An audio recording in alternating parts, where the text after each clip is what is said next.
요한복음을 함께 나누고 있습니다. 오늘은 요한복음 이제 네 번째 시간인데, 여러분 탈무드를 보면요, 탈무드에 의하면 사람이 숨길 수 없는 세 가지가 있다고 합니다. 그 하나는요 가난이래요. 또 다른 하나는 사랑입니다. 그리고 마지막 하나는요 재책입니다. 참 맞는 말 같아요. 이 가난과 사랑과 재채기는 사람이 숨길 수 없는 것 같습니다. 하나님도 우리를 향한 그 사랑을 뭐 하셨죠? 숨기지 아니하시고, 아니 숨길 수 없어서 독생자 예수 그리스도를 십자가에 내어 주심으로 그 하나님의 놀랍고 큰 사랑을 드러내셨습니다. 하나님도 우리에게 그 사랑을 숨기지 아니하셨어요. 그리고 한 가지 더 사람이 숨길 수 없는 거를 보태자면 여러분 뭐가 있을 것 같아요? 제 생각에는 아마 사람이 숨길 수 없는 것 중에 또 한 가지는 자랑인 것 같습니다. 사람은 자랑하는 걸 잘 못 숨기더라고요. 여러분 뭘 자랑하세요? 여러분 이렇게 보니까요, 할머니 할아버지 되면요 그 모임에 가셔서 손자 손녀를 그렇게 자랑들 하시더라고요. 너 자랑하려면 돈 내고 자랑해. 밥 사. 그래도 밥 사고 돈 내고 자랑하시더라고요. 그처럼 자랑하는 거를 잘 못 숨기는 것 같습니다. 여러분들은 어떤 걸 자랑하시면서 여러분의 삶에서 살아내시고 계시나요? 내게는 우리 주 예수 그리스도의 십자가 외에는 자랑할 것이 없다는 사도 바울의 고백과 같이 부활하신 주님을 만난 자들이라면 당연히 부활하신 주님을 자랑하는 게 마땅하지 않을까요? 우리는 뭘 자랑하면서 여러분들 살아내고 계시죠? 정말 부활하신 주님을 자랑하지 않고는 견딜 수 없는 게 부활하신 주님을 만난 자들입니다. 여러분 내 삶에서 이 예수를 자랑하지 않는다면 어쩌면 나는 그 부활하신 주님을 뭐한 거죠? 아직 만나지 못한 겁니다. 부활하신 주님을 만났다면 자랑하지 않고는 견딜 수 없는 거죠. 내가 돈을 어떤 대가를 지불하고서라도 이 부활하신 주님을 자랑할 수밖에 없는 겁니다. 제가 설교하기 위해서 올라올 때마다 다짐하는 게 있는데 잘 안 지켜져요. 내가 오늘은 소리 지르지 말아야지, 온화하게 좋은 말로 웃으면서 잘해야지 하는데 잘 안 되더라고요. 그러면 이제 젊은지도 모르겠어요. 젊은 목사의 그 어떤 하나님의 말씀을 온전히 전하고자 하는 열정으로 이렇게 뭐랄까 잘 봐주시기를 바랍니다. 여러분들 소리를 안 질러야 되는데 왜 이렇게 소리를 지르는지 모르겠어요. 여러분 부활하신 주님을 만난 제자들도요, 이 부활하신 주님을 아마 자랑하지 않고는 견딜 수 없었을 것 같아요. 이제 십자가에서 돌아가신 예수로 인해 다 뿔뿔이 흩어있던 제자 공동체에게 예수님이 찾아오셨죠. 부활하신 주님이 찾아왔습니다. 그들의 심정이 어땠을까요? 이제는 됐다. 예수님의 말씀과 같이 죽음을 이기시고 사흘 만에 살아나셔서 부활하셔서 우리에게 오셨다. 이제 뭐가 문제일까? 유대가 문제가 아니라, 로마가 문제가 아니라, 세상이 문제가 아니라 이제 앞으로 나아가면 된다. 로마를 뒤집고 세상을 뒤집으면 된다. 이러지 않았을까요? 이 예수를 앞세워, 부활하신 주님을 앞세워 유대로 나아가자, 로마로 나아가자. 근데 예수님은요, 부활하신 주님은 이 제자들의 기대와 달리 하늘로 올라가십니다. 제자들의 심정이 어땠을까요? 사도행전 1장 9절로 가시면, 사도행전 1장 9절 11절 말씀은 굉장히 중요한 말씀입니다. 여러분들 이거를 잘 염두에 두고 오늘 설교를 끝까지 들어주시기를 바랍니다. 사도행전 1장 9절부터 우리 11절까지의 말씀을 한번 같이 읽도록 하겠습니다. 이 말씀을 마치시고 시작.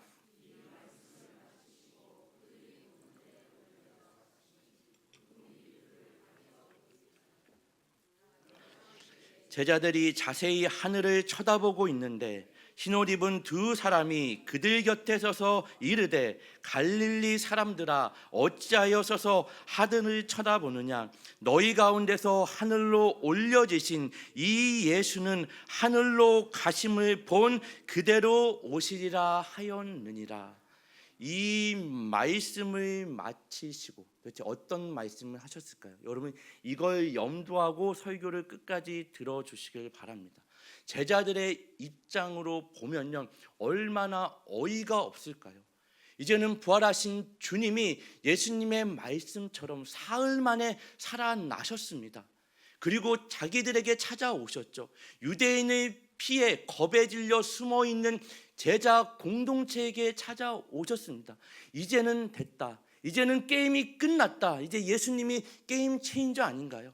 이제 예수를 십자가에 못 박은 빌라도에게 찾아가야죠. 대제사장 가야바에게 찾아가야죠. 로마의 황제 티베리우스에게 찾아가야죠. 예수를 앞세워서 이제 로마의 정권을 무너뜨리고 세상의 권력을 손에 쥐고 하나는 주의 좌편에 하나는 주의 우편에 앉아서 세상을 다스리고 통치해야 되는데 이들의 기대와는 달리 예수님은 어디로 가시죠? 하늘로 올라가십니다. 여러분이 한번 상상을 해보세요.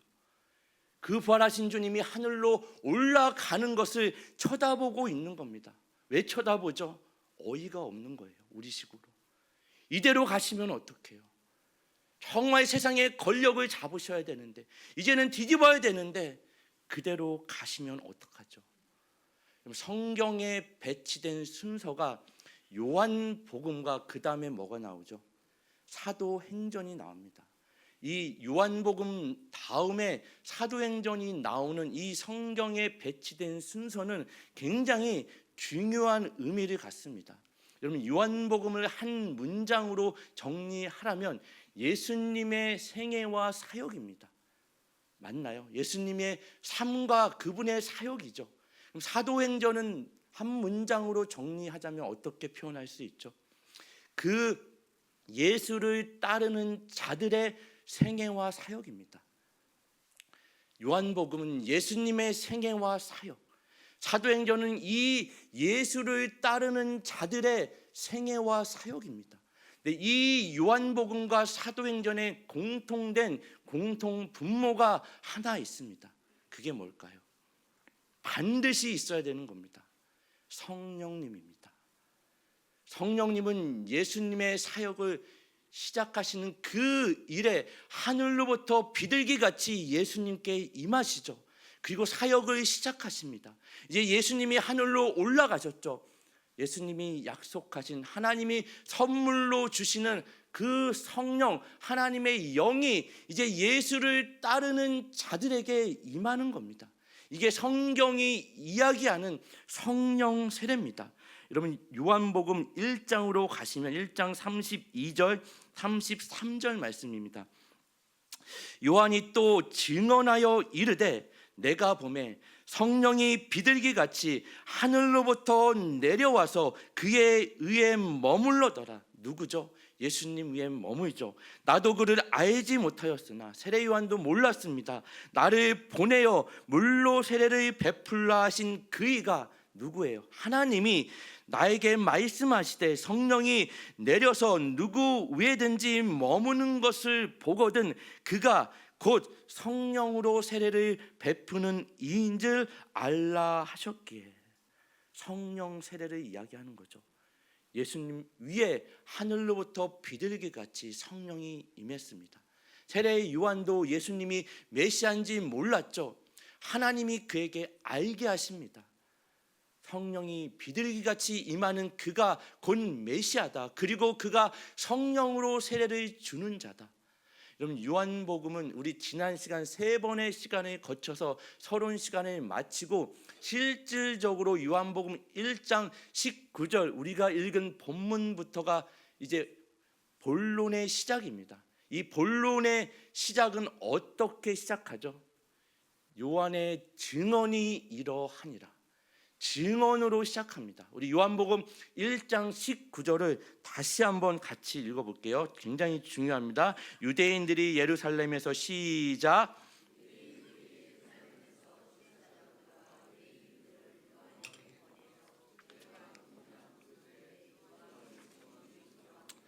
요한의 증언이 이러하니라. 요한복음은 사실상 증언으로 시작하는 책입니다. 그 요한복음 21장 마지막 장이죠. 24절에 보면 이렇게 마무리를 합니다. 요한복음 21장 24절에 이 일들을 증언하고 이 일들을 기록한 제자가 이 사람이라. 우리는 그의 증언이 참된 줄 아노라. 요한복음은 증언으로 시작해서 증언으로 마무리하는 책입니다. 무엇에 관한 증언이죠? 오늘 본문을 보면요, 두 세력 간의 대립이 나옵니다. 한 세력은요, 유대인으로부터 예루살렘으로부터 보냄받은 자들이 있습니다. 그 제사장과 레위인이 보냄을 받아 누구에게 나오는 거죠? 세례 요한에게 나오는 겁니다. 세례 요한의 증언이 이러하니라. 유대인이 예루살렘으로부터 제사장과 레위인들을 그 세례 요한에게 보냅니다. 어디로부터 보냄을 받았죠? 유대인들은 누구예요? 여기에 기록된 그 당시의 종교 지도자입니다. 기득권이죠. 권력층입니다. 로마 권력 아래서도 자신들의 기득권을 누리며 종교적 영향력을 행사하는 권력층이죠. 이들로부터, 세상으로부터 그 제사장 레위인이 그 세례 요한에게 보냄을 받습니다. 하나의 세력이죠. 또 다른 세력은 누구죠? 우리 요한복음 1장 6절 말씀 기억하시나요? 요한복음 1장 6절입니다. 하나님으로부터 보내심을 받은 사람이 있으니 그의 이름은 누구라고요? 요한입니다. 누구로부터 보냄을 받았다고요? 하나님으로부터 보냄 받은 사람입니다. 세상으로부터 보냄 받은 자들과 하나님으로부터 보냄 받은 자들의 대립이 여러분 보여지시나요? 이 말씀은 굉장히 중요합니다. 어떤 의미에서요? 그리스도인의 정체성을 밝히 드러내기에 굉장히 중요한 말씀입니다. 저와 여러분은 누구라고 그랬죠? 하나님으로부터 보냄을 받은 자들입니다. 어디로요? 세상으로 보냄받은 자들이죠. 1차적으로 저와 여러분은 하나님으로부터 부름을 받았습니다.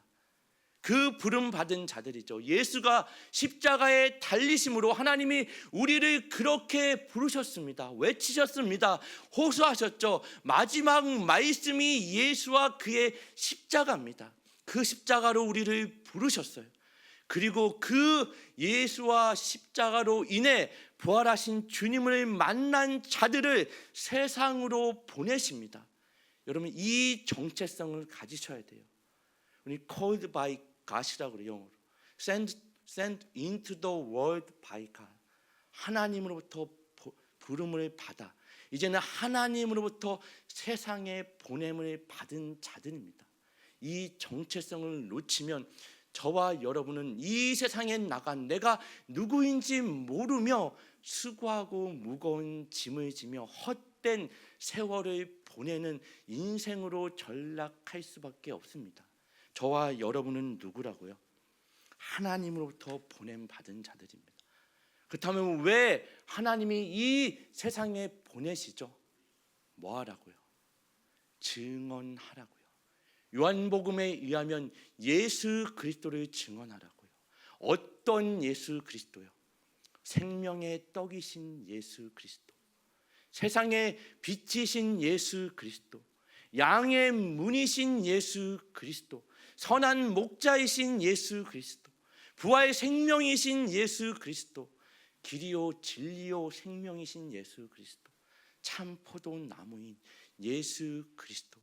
세상은 이 예수를, 하나님의 사랑을 도대체 알 길이 없는 인생들을 향해 저와 여러분이 세상에 나가 이 예수를 증언하는 겁니다. 여러분, 요한복음 1장 오늘 본문이죠. 20절 말씀을 보면요, 요한이 드러내어 말하고 숨기지 아니하니 숨기지 않는 거죠. 이 예수 그리스도, 나는 물로 세례를 주거니와 내 뒤에 오시는 분, 나보다 먼저 있는 그분이 오실 때에는 성령으로 세례를 주시는 분을 밝히 드러내며 뭐라고 이야기해요?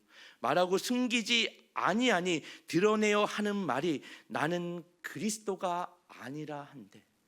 여러분, 이 말이 사실 쉬운 것 같지만 사실 굉장히 어려운 말입니다.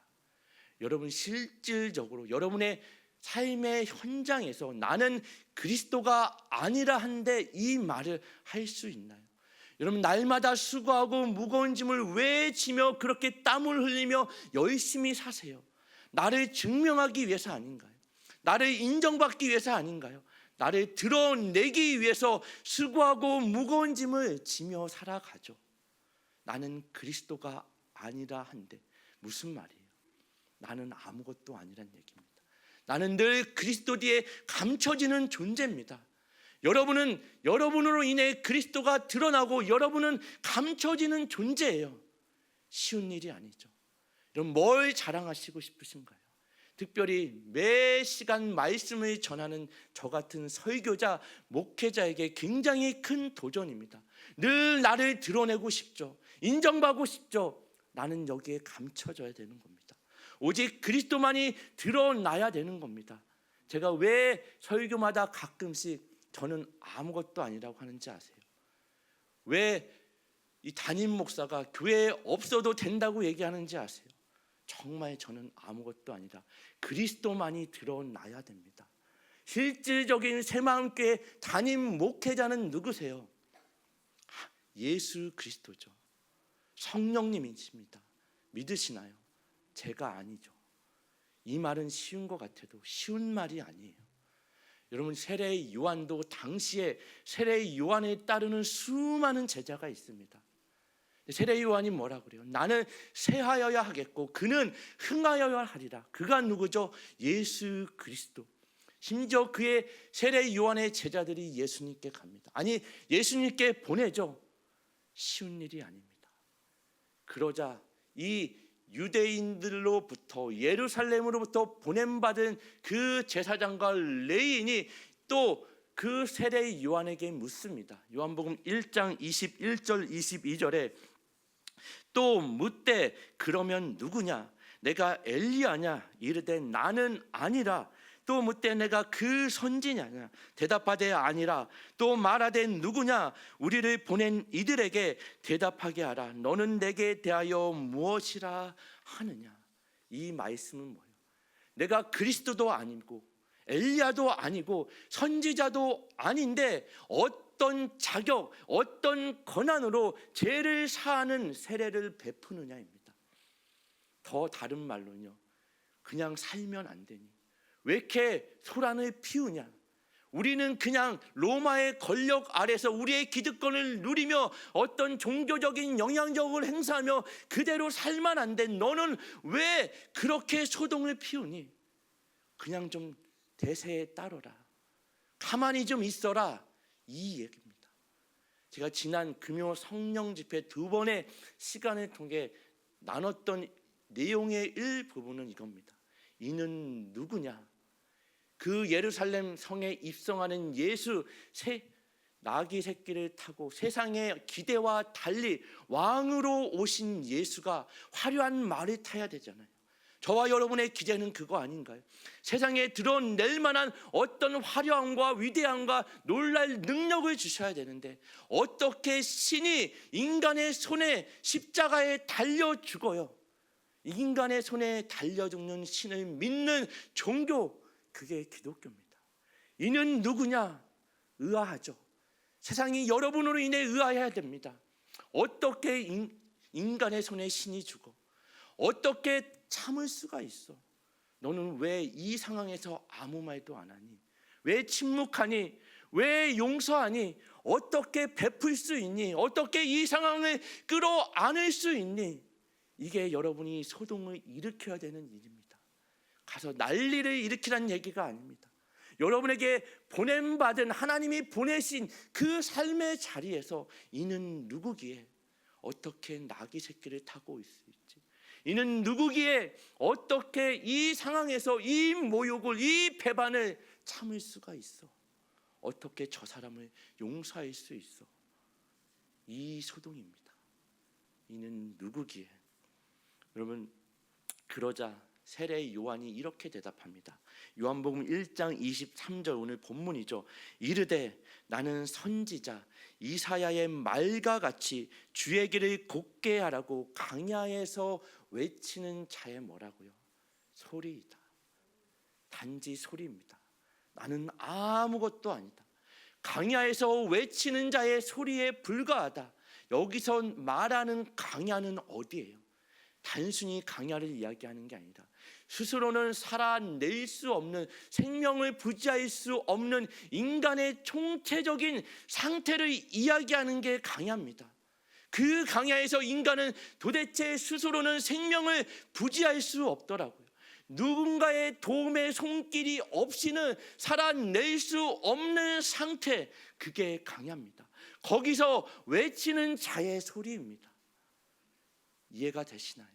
이 말씀은 이사야서를 인용한 말씀이죠. 이사야서 40장으로 가시면 우리 1절부터 5절까지 볼 건데, 먼저 1절부터 3절까지의 말씀을 한번 같이 보도록 하겠습니다. 너희의 하나님이 이르시되 너희는 위로하라. 내 백성을 위로하라. 너희는 예루살렘의 마음에 닿도록 말하며 그것에게 외치라. 그 노역의 대가 끝났고 그 죄악이 사함을 받았느니라. 그의 모든 죄로 말미암아 여호와의 손에서 벌을 배나 받았느니라 할지니라 하시니라. 외치는 자의 소리여 이르되 너희는 강야에서 여호와의 길을 예비하라. 사막에서 우리 하나님의 대로를 평탄하게 하라입니다. 여러분, 이사야서는요 총 몇 장으로 되어져 있죠? 아시는데 66장까지 있습니다. 그럼 이사야서는요 짧지 않은 장이죠. 하지만 두 개의 메시지로 요약할 수 있습니다. 1장부터 39장까지는요 하나님을 떠난 인간 이스라엘 백성에 대한 심판의 메시지입니다. 40장부터 나머지 66장까지는 그 죄로 인해 심판을 받은 이스라엘 백성, 인간에 대한 회복과 그 메시아로 인한 구원의 메시지입니다. 오늘 우리가 읽은 이사야 40장은요 이 회복과 구원에 관한 처음 여는 시작입니다. 너희의 하나님이 이르시되 너희는 위로하라. 너희는 강야에서 여호와의 길을 예비하라. 사막에서 우리 하나님의 대로를 평탄하게 하라. 그리고 이사야서 40장 5절을 계속 보면 골짜기마다 도두어지며 위로 높게 올라오는 거죠. 산마다 언덕마다 낮아지며 고르지 아니한 곳이 평탄하게 되며 험한 곳이 평지가 될 것이요 여호와의 영광이 나타나고 모든 육체가 그것을 함께 보리라. 이는 여호와의 입이 말씀하셨느니라. 무슨 말이죠? 높은 산이 낮아집니다. 낮은 곳이 높아지고 평탄해지는 겁니다. 정말 하나님께 나갈 수 없는 인생들을 향해서 갈 수 없이 산이 높아 가지 못하죠. 산이 낮아져 갈 수 없죠. 그 모든 길이 낮아지고 높아져서 평탄해짐으로 이제 갈 수 있는 겁니다. 무엇으로 인해? 강야에서 외치는 자의 소리로 인해, 강야에서 여호와의 길을 예비하는 자들로 인해, 저와 여러분으로 인해 예수 그리스도를 증언하는 그 일로 인해 하나님의 사랑을 알 수 없는 불쌍한 인생들을 향해 이렇게 길을 평탄하게 하는 사명과 책임을 가지고 저와 여러분이 지금 서 있는 그 삶의 자리에 서 있는 겁니다. 저와 여러분이 어떤 존재로 서 계신지 아시겠나요?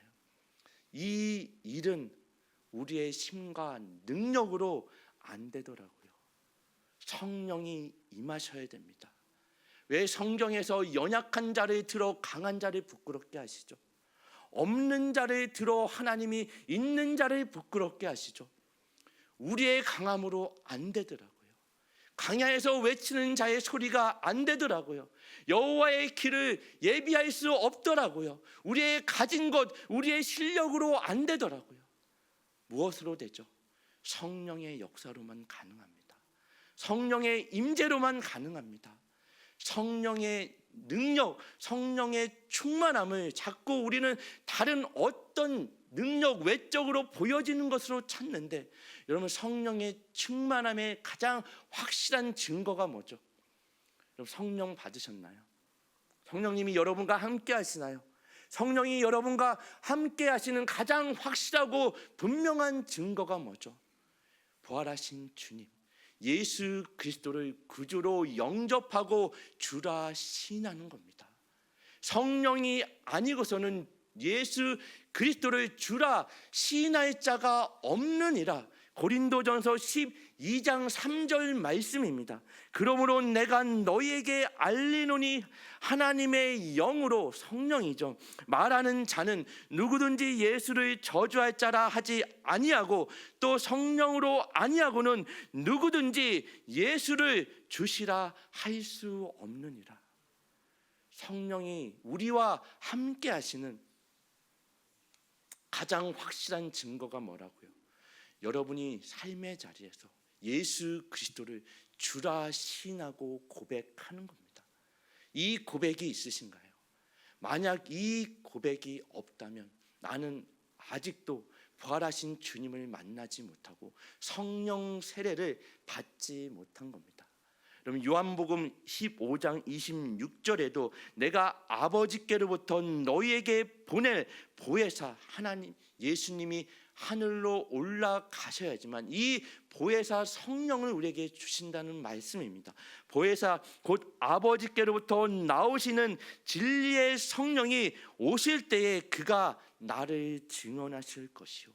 성령이 우리에게 오시는 가장 중요한 목적이 뭐죠? 예수를 증언하는 일입니다. 그러니 여러분 자꾸 다른 어떤 성령의 나와 함께 하시는 외적인 증거를 찾지 마세요. 물론 성령의 은사들이 있습니다. 병고침의 은사도 있고 방언의 은사도 있고 여러 가지 은사가 있지만 그것은 부수적인 거예요. 예수를 증언하는 일, 이 일을 위해서 성령이 오십니다. 외적인 어떤 증거를 찾다 보니까 성령이 내 안에 계시는 내적인 증거에 우리는 소홀하게 됩니다. 여러분 에베소서 5장으로 가시면 우리 15절부터 21절까지 조금 길지만 말씀을 한번 살펴보기를 원합니다. 우리 15절부터 먼저 18절까지를 보겠습니다. 그런즉 너희가 어떻게 행할지를 자세히 주의하여 지혜 없는 자 같이 하지 말고 지혜 있는 자 같이 하여 세월을 아끼라. 때가 악하니라. 그러므로 어리석은 자가 되지 말고 오직 주의 뜻이 무엇인가 이해하라.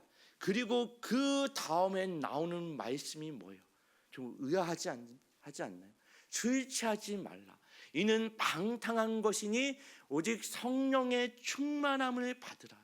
지혜 없는 자같이 어리석은 자같이 굴지 말고 지혜 있는 자같이 굴어 하나님의 뜻이 무엇인지 구별하고 분별하라. 그리고 나오는 말이 술 취하지 말라입니다.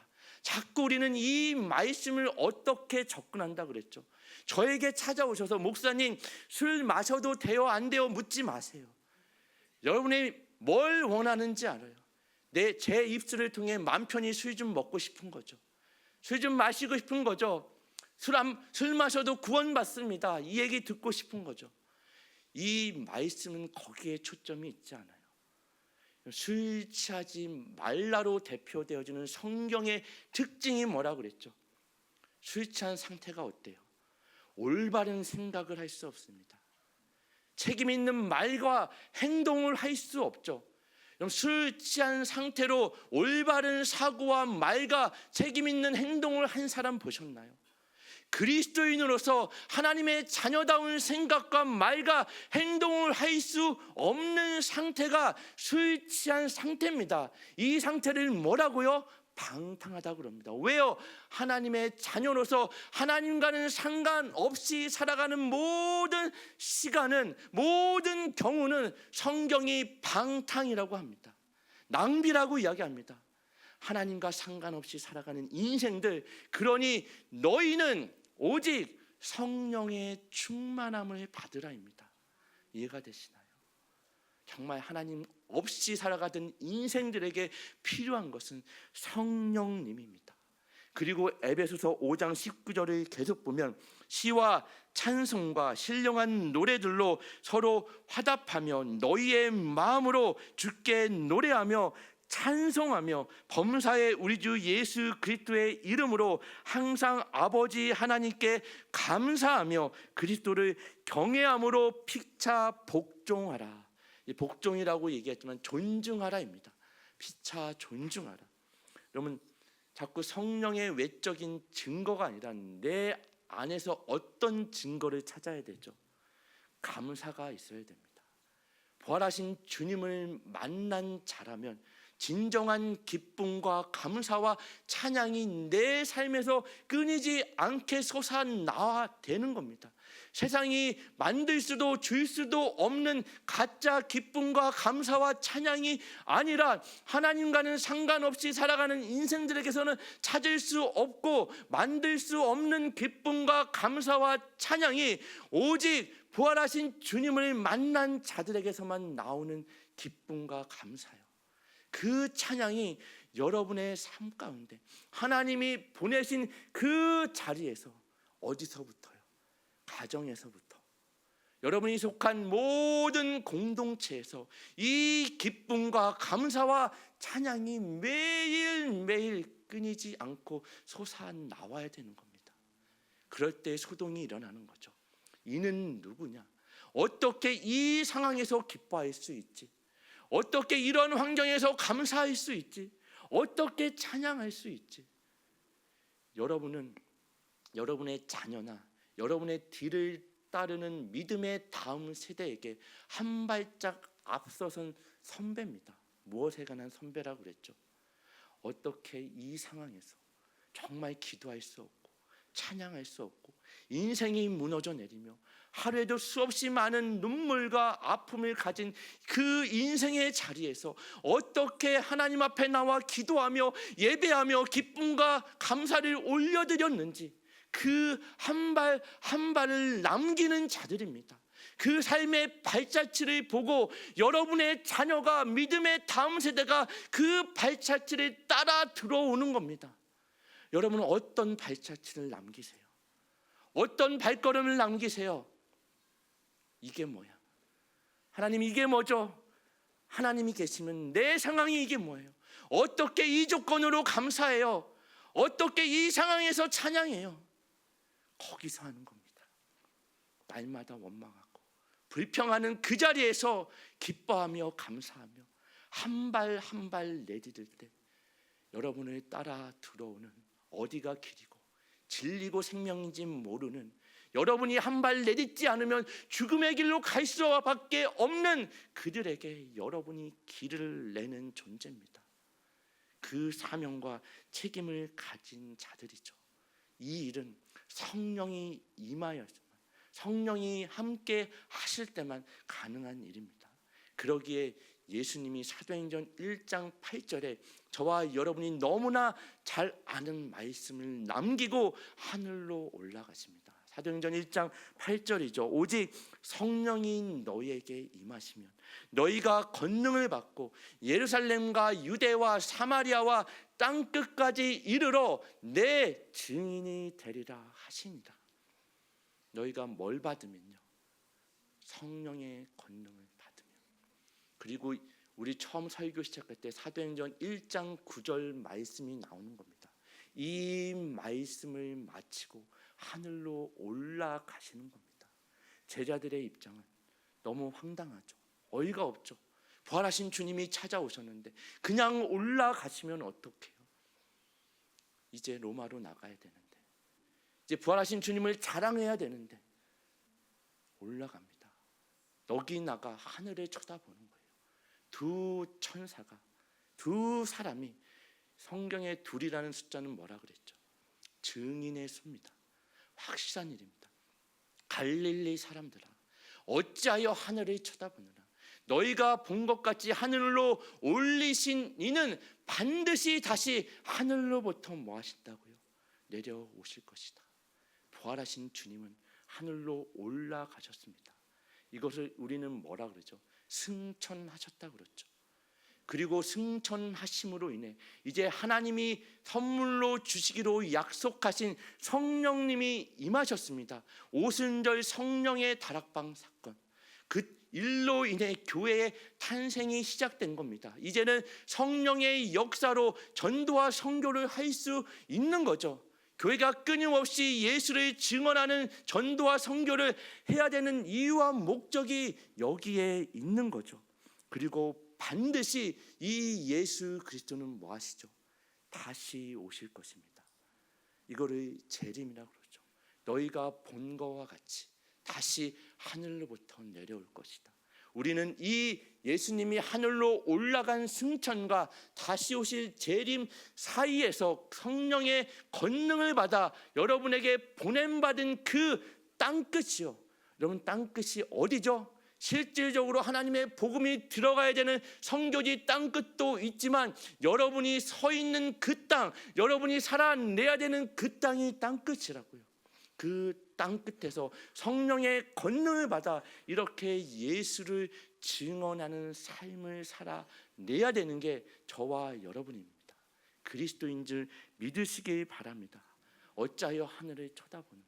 너는 하늘을 보지 말고 그 시선을 땅으로 돌려 너희가 서 있는 그 땅끝에서 하나님과 깨어져 버린 관계로 인해 날마다 울부짖으며 눈물로 범벅이 된 인생들을 향해서 하나님의 사랑을 알 길이 없는 그 인생들을 향해 너희가 그들의 눈물을 닦으며 너희가 손을 내밀어 그들을 일으키며 광야에서 외치는 자의 뭐가 되라고요?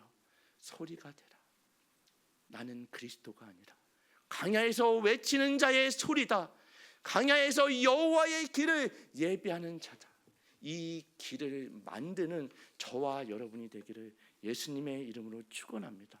여러분, 어떻게 이 예수 그리스도가 예루살렘을 넘어 유대와 사마리아와 땅끝까지 저와 여러분이 살고 있는 이 대한민국 양천구 새마음교회 복음이 그 오랜 시간을 지나 흘러올 수 있죠. 어떻게 폭발적으로 영향력을 행사할 수 있죠. 놀랍지 않나요? 이제는 성령의 권능을 받은 저와 여러분이 이제 새마음교회가 예수 그리스도가 다시 오는 그 마지막 영광의 그날까지 이 일을 복음의 폭발력을 영향력을 이제 증거하며 증언하는 삶의 자리로 나아가는 모든 새마음교회 성도님들 되시기를 예수님의 이름으로 간절히 축원합니다. 아멘.